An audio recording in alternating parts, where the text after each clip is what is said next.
अस्सलाम वालेकुम। मेरा नाम है सदाम सईद और मैंने आज आपको क्लास 9 क्लास प्री 9 क्लास जो है आपकी, उसमें कंप्यूटर साइंस का मैं टीचर हूँ और मैंने आज आपको क्लास 9th की कंप्यूटर साइंस का चैप्टर नंबर 1 जो है उसको टीच करना है।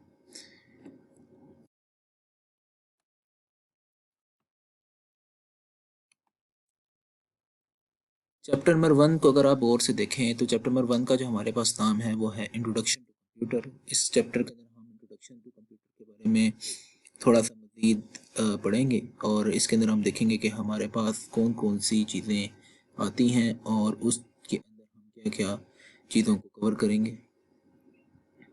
सबसे पहले अगर आप इंट्रोडक्शन को देखें तो इसमें है कि it is an electronic device which accept input, processes data, stores data and produce output. Computer एक ऐसी इलेक्ट्रॉनिक डिवाइस है जो कुछ इनपुट डाटा को एक्सेप्ट करती है, उस पर कुछ प्रोसेस करती है और प्रोसेस करने के बाद कुछ ना कुछ आपको रिजल्ट डिस्प्ले हो जाता है। Input refer to whatever is sent to a computer system. Input किसी भी तरीके की दी जा सकती है। Data refer to symbol that represent fact, objects and ideas. और जो हम डाटा हम जो रेफर करेंगे वो किसी भी तरीके का कंप्यूटर को हो सकता है। वो कोई फैक्ट्स हो सकते हैं, कोई इन्फॉर्मेशन हो सकती है, किसी भी टाइप के आइडियाज हो सकते हैं। Computer processes data in a device called central processing unit. एक कंप्यूटर के अंदर जितने भी प्रोसेसिंग डाटा होते हैं उसको हम क्या कहते हैं, सीपीयू कहा जा सकता है। अगर आप एक कैलकुलेटर की एग्जांपल लें तो वो भी एक्चुअली हमारे पास एक तरह की सीपीयू ही है। जिस तरह आप उसको 2+2 वैल्यूज देते हैं और आपको आंसर जो है वो 4 मिल जाता है। आगे देखें कि हमारे पास जो कंप्यूटर है वर्क कैसे करता है। आपके सामने एक डायग्राम विजिबल है। अगर आप इस डायग्राम को गौर से देखें तो आपके सामने आपको नज़र आएगा कि एक आपके पास कीबोर्ड डिवाइसेस लगाई गई हैं, फिर साथ कुछ आउटपुट डिवाइसेस हैं जो कि मॉनिटर और प्रिंटर है। मिड में अगर आप देखें तो आपके पास सीपीयू की प्राइमरी और स्टोरेज डिवाइसेस मौजूद हैं जो आपके पास डाटा को स्टोर करती हैं। तो जब भी सबसे पहले कीबोर्ड इनपुट डिवाइसेस से कोई भी इनपुट देगा वो आपकी सीपीयू में आएंगी। सीपीयू में आने के बाद अगर उसने डिस्क में सेव होना है तो वो हो सकती हैं, और अगर उसके बाद वो काम जाएगी मॉनिटर पे, और फिर अगर आप उसका आउटपुट लेना चाहते हैं तो आप उसकी आउटपुट भी प्रोवाइड कर सकते हैं। कंप्यूटर की अगर मैं एक स्मॉल टर्म में डेफिनेशन करूं तो सिंपल ये हो सकती है कि computer define as electronic and electromechanical device के ये एक इलेक्ट्रॉनिक और इलेक्ट्रोमैग्नेटिकल डिवाइस है।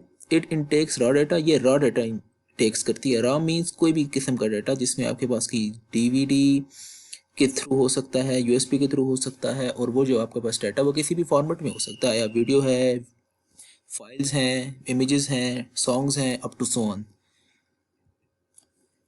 कैरेक्टरिस्टिक्स ऑफ कंप्यूटर में देखा जाए तो हमारे पास मेन कैरेक्टरिस्टिक्स ऑफ कंप्यूटर जो हैं वो समराइज हो सकती हैं। सबसे पहले स्पीड के बारे में कि computer is very fast and accurate devices. It can process million and million of instruction with in seconds. सबसे मेन मकसद जो कंप्यूटर को बनाने का था वो सिंपल यही था कि इंसानों का जो टाइम है वो किसी ना किसी तरह सेव कर लिया जाए। कोई दुनिया में कोई ऐसी मशीन बना ली जाए जो कम्प्लेक्स से कम्प्लेक्स इन कम्प्लेक्स से कम्प्लेक्स जितनी भी आपकी इंस्ट्रक्शंस हैं, जितनी भी कैलकुलेशन है वो विद इन अ सेकेंड जो है वो परफॉर्म कर सकें। सेकेंड नंबर पे आप देखें तो एक्यूरेसी है कि computer result are highly accurate. ये बिल्कुल एक्यूरेट होने चाहिए। आप कभी भी 2+2 करेंगे कंप्यूटर ना 5 देगा ना 3 देगा, हमेशा 4 ही देगा। मेमोरी, कंप्यूटर है लार्ज अमाउंट ऑफ मेमोरी। बहुत सारी इसमें मेमोरी हम इन्वॉल्व रखते हैं to hold very large amount of data और information. With the higher classes आप डिटेल में ये बात पढ़ेंगे कि आप किस तरह मेमोरी को मज़ीद एक्सटेंड कर सकते हैं, कौन सी मेमोरी ज़्यादा फास्ट होती है। अगर मुझे सीपीयूज़ बनवाने हैं तो क्या सिर्फ मेमोरी ज़्यादा करने से मेरे सीपीयू की परफॉर्मेंस पे असर होगा, नहीं होगा। ये चीज़ हम इंशाल्लाह मज़ीद आने वाले टॉपिक्स में चीज़ मज़ीद डिटेल से डिस्कस करेंगे। आगे आप देखें तो इसमें डेगलिजेंस आती है, वर्सटाइलिटी आती है, पावर ऑफ रिमेम्बरेंस आती है। अगर आप इसमें देखें तो कंप्यूटर एक free form problem like lack of concentration है और कंफ्यूजन एंड टायर्डनेस है। जब भी हम कंप्यूटर बैठते हैं तो कभी भी हमें किसी तरह की प्रॉब्लम जनरेट करने की ज़रूरत ही नहीं पड़ती, क्योंकि हमें पता है कि हर आइकन इस तरह का आइकन बनाया जाता है ताकि आपको इजीली उसमें परफॉर्मेंस पता चल जाती है कि माई कंप्यूटर का आइकन देख के कि ये माई कंप्यूटर को ही ओपन करेगा, रिसाइकल बिन को ही ओपन करेगा, up to so on. Versatility में अगर आप देखें तो we can perform different type of task. आप बहुत सारे टाइप ऑफ कर सकते हैं। एक ही टाइम पे आप सॉन्ग सुन रहे हैं, आप गेम्स खेल रहे हैं, आप यूट्यूब पे वीडियोस देख रहे हैं, फेसबुक को ब्राउजिंग कर रहे हैं, up to so on. Power remembrance इंसानों की एक साइंटिस्ट के मुताबिक उसने ये कहा कि अगर इंसान एक चीज़ को देख लेता है तो 7 किस्म की चीज़ें इंसान को बहुत आसानी से याद रह सकती हैं। लेकिन कंप्यूटर के अंदर अगर आप एक चीज़ स्टोर कर दें तो वो unlimited time of period safe रहेगी। ये बिल्कुल ऐसी सी एग्जांपल है, अगर मैं आपसे पूछूं कि 1 क्लास की फाइनल एग्जाम में क्या सवाल है तो आपको नहीं पता होगा भी।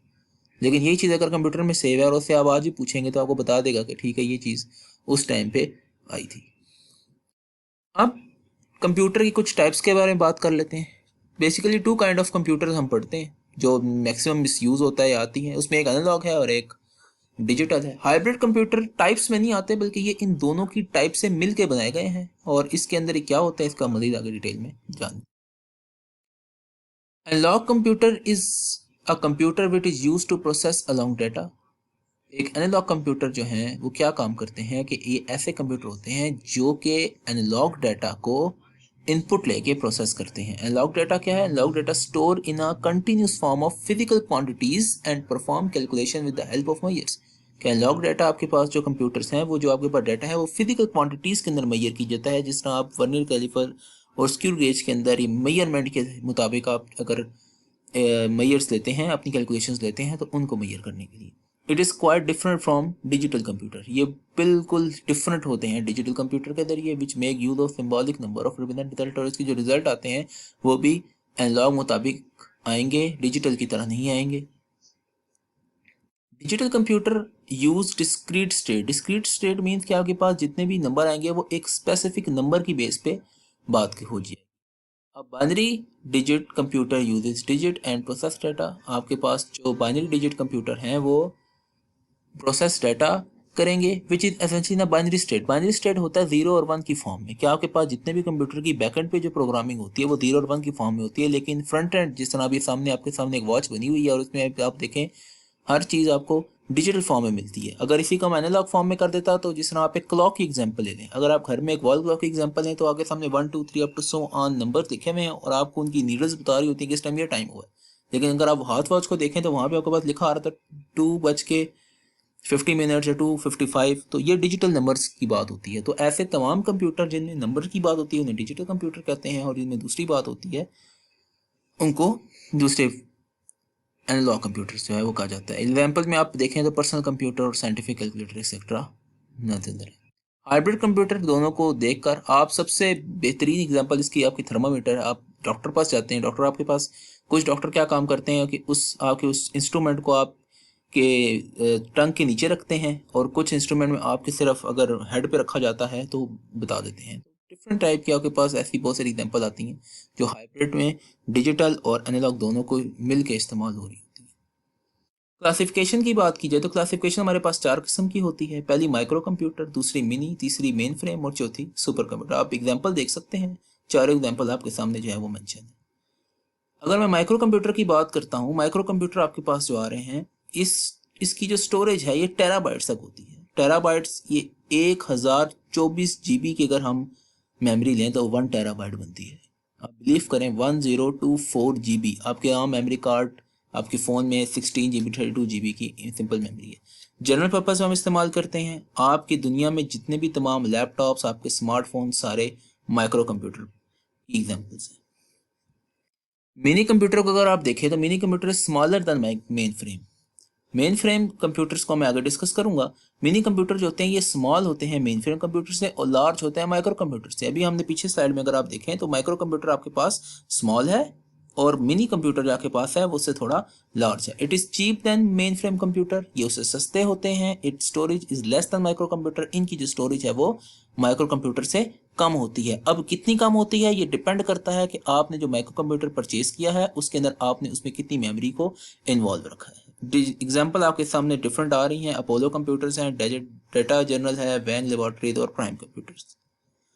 आगे आप आए मेन फ्रेम कंप्यूटर के ऊपर, तो main frame computer very powerful large scale general purpose computer की मेन फ्रेम कंप्यूटर आपके पास ऐसे कंप्यूटर हैं जो वेरी लार्ज स्केल पर कंप्यूटर परफॉर्मेंस है। इस मेमोरी की जो है वो एमबीज में लेकर टीबीज तक इनकी मेमोरीज इन्वॉल्व होती है। मतलब कि बहुत कम मेमोरीज वाले भी हैं जिसमें एमबी, और बहुत ज़्यादा मेमोरीज वाले भी इसमें अवेलेबल होते हैं जिसमें टीबी, जिसमें हमने माइक्रो कंप्यूटर पहले बात कर ली। They are use very large amount of data are to be process. बहुत लार्ज अमाउंट ऑफ डाटा है इसके अंदर जो हम प्रोसेस कर सकते हैं। IBM 4300 सीरीज, IBM एंटरप्राइज, ये ऐसे कंप्यूटर्स हैं जो इस्तेमाल होते हैं। आज के टाइम पे जो कंप्यूटर्स हैं ये नासा, फेसबुक, गूगल जैसी बड़ी कंपनी यूज़ करती हैं। उसकी रीज़न क्या है कि उनके पास बड़े large number of billions of data of user जो है मौजूद है, जिनका डाटा उन्होंने अपने पास सेव रखना है। सुपर कंप्यूटर वहाँ इस्तेमाल होते हैं जहाँ पर आपके पास सैटेलाइट्स को अपने कंट्रोल में रखना है, जैसे आपके पास नासा रख रही है। ये बहुत पावरफुल कंप्यूटर होते हैं, बड़ी बड़ी कंपनीज इनको प्रोवाइड करती हैं। इनमें कुछ फ़ायदे हैं, कुछ नुकसान, इनको हम आने वाली वीडियोस में डिस्कस भी करेंगे। आज सिर्फ इंट्रोडक्शन के अंदर अगर आप सिर्फ ये पता होना चाहिए computer has very high processing capacity. अगर आप फर्स्ट पॉइंट को देखें उसमें यही बात मेंशन है, जो कि इसकी स्पीड कैलकुलेट करने की बहुत ज़्यादा है। सेकंड पे इनकी जो स्टोरेज है वो पेटाबाइट तक है, पेटाबाइट तक। अगर आप पेटाबाइट को देखें, इसको दो तरह से कुछ लोग इसे पेटाबाइट भी कहते हैं, कुछ पेराबाइट भी कहते हैं। इसकी जो स्पेस है वो 1024 TB टेराबाइट अगर आप जोड़ लें तो 1 पेराबाइट बनती है। नंबर ऑफ CPUs इनके साथ अटैच कर ली जाते हैं, जिससे इनकी स्पीड ज़्यादा हो जाती है। IBM के रोड रनर, कैरी जुगाड़, क्रेटेनर और IBM सीक्वा जैसी बड़ी एग्जांपल्स के अंदर मौजूद हैं। एंड पे अगर आप देखें तो एडवांटेजेस और डिसएडवांटेजेस कंप्यूटर की अगर हम बात करें तो it make more easier, faster and accurate. Definitely आज आप इस्तेमाल भी कर रहे हैं, बहुत ज़्यादा आसान है, फास्ट है और बिल्कुल सही आपको चीज़ बताता है। सेकेंडली देखें तो हार्मफुल टू हेल्थ है। अगर आप बहुत ज़्यादा इस्तेमाल कर रहे हैं, सुबह से लेकर रात तक आप कंप्यूटर आगे बैठे रहते हैं, आइज़ वीक होने का खतरा होता है, बैक बोन बैठ के आपकी जो है वो अकड़ सकती है बहुत अगर देर तक आप इसे यूज़ करें। सेकेंड एडवांटेज की बात करें तो it save our cost and time. हमारा बहुत सारा वक्त और पैसा बचता है जब हम अपने बहुत सारे डाटा को मैनिपुलेट कर रहे हैं, स्टोर कर रहे हैं। और सेकेंड टाइम पे इट्स क्रिएट अनएम्प्लॉयमेंट। अगर लोग खुद काम करने की बजाय कंप्यूटर को तरजीह दे देते हैं, एक तरह से फ़ायदा भी है और नुकसान भी है। लास्ट इसमें देखें, it help in world wide communication. आज आप एक जगह बैठे हैं और दुनिया के किसी दूसरे कोने में बात कर सकते हैं। आज से 100-150 साल पहले सोचना भी मुमकिन नहीं था। और इट मेक्स पीपल डम एंड डल। काफ़ी लोग जो कंप्यूटर पे बैठते हैं तो गेम्स और इन चीज़ों को यूज़ करते हुए अपने टाइम को वेस्ट करते हैं, जबकि ऐसा करना नहीं चाहिए, बल्कि इसको अच्छे फ़ायदे के लिए इस्तेमाल करना चाहिए। आज का जो फर्स्ट ट्यूटोरियल है वो यहीं पे ख़त्म होता है और उम्मीद है कि आप लोगों को समझ आ गई होगी। किसी को कोई क्यूरी है तो जब हमारा क्यूरी सेक्शन ऑन होगा तो उसके अंदर आप हमें क्यूरी अपनी जो है वो प्रोवाइड कर सकते हैं। मैं आपकी क्यूरी को गौर से सुन के आपको आंसर दे दूँगा। अगर आपका कोई वैसा क्वेश्चन है तो आप किसी भी टाइम पे व्हाट्सएप पे जो ग्रुप बना होगा उस ग्रुप में भी मेंशन कर सकते हैं। आप स्लाइड नंबर डाल सकते हैं, वीडियो का टाइम देख सकते हैं कि किस टाइम पे जो इशू था आपका वो सॉल्व हो जाएगा। कोई क्वेश्चन हो आपका तो आप पूछ सकते हैं। नेक्स्ट वीडियो तक इजाज़त दीजिए। अल्लाह हाफिज़।